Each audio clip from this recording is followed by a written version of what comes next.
Everett, what happened to you? I'll tell you about it in a second. Let's just get this episode started. Okay, it's a new week. And another episode on the Brakedown.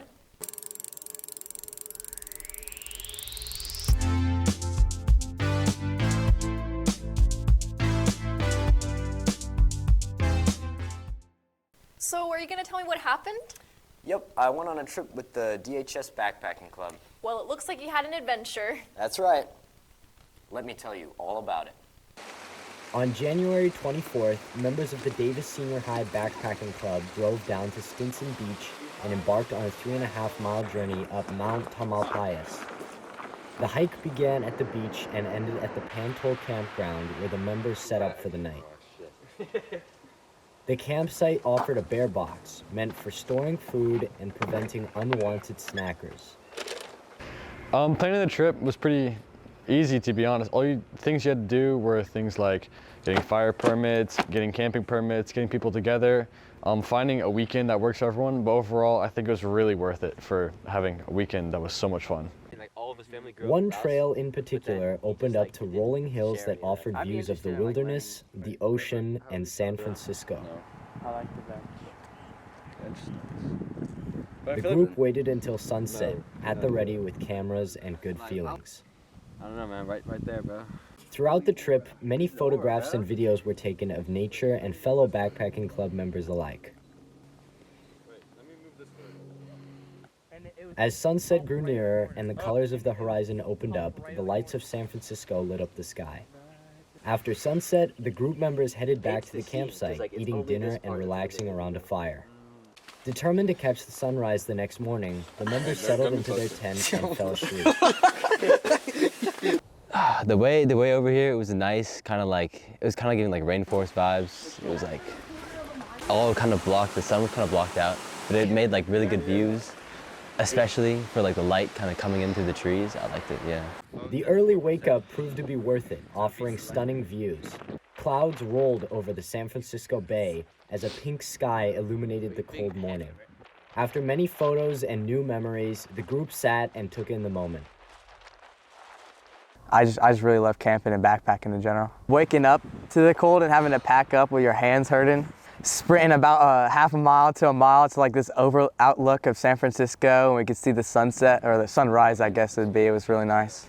The group then returned to the campsite, ate breakfast, and packed up their belongings, careful to leave the area in a better condition than it was found in. After another 3.5-mile hike back to the beach, the Davis Senior High Backpacking Club drove home. For The Brakedown, this is Everett Campbell. Truly an unforgettable experience. Wait, Everett, do you hear that though? Yeah, it sounds like StudGov. What's up, DHS? First up, we have our candidate meet and greet for elections today in the quad at lunch. Make sure to come out and meet your candidates for student government office. Also, this Friday, we'll be having elections during our 4th period, so make sure to keep an eye out for that QR code.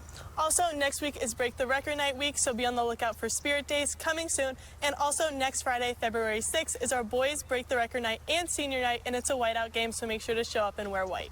And next Wednesday during extended time, we'll have our Break the Record Night rally, so make sure to get hyped for that. Also, tonight is Boys and Girls Wrestling Senior Night, so make sure to show up and support them at 5 p.m. And tomorrow night, Girls Varsity Soccer has their senior night in the stadium at 5:30. Finally, this Friday, Boys and Girls Basketball is having a doubleheader at 5 and 7:30 p.m., so make sure to show up and support them. StudGov out! Man, I can't wait to see my dog after school today. Aw, do you ever read to him?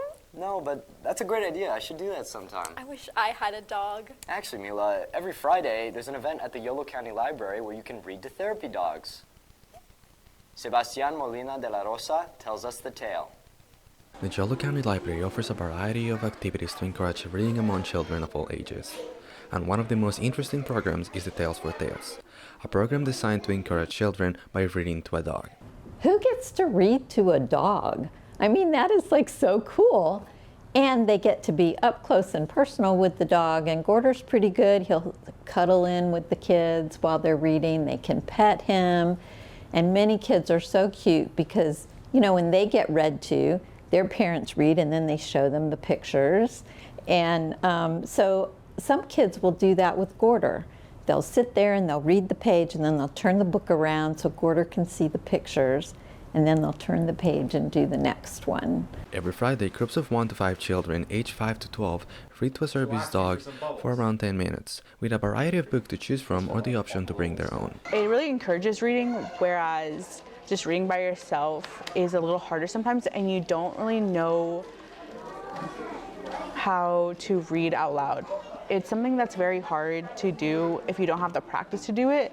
And when children continue going to school, there'll always be popcorn reading as long as you have that practice in the past. So for this program, it helps you in the future. The activity has gained great popularity among children and their parents, becoming one of the most eagerly anticipated events week after week.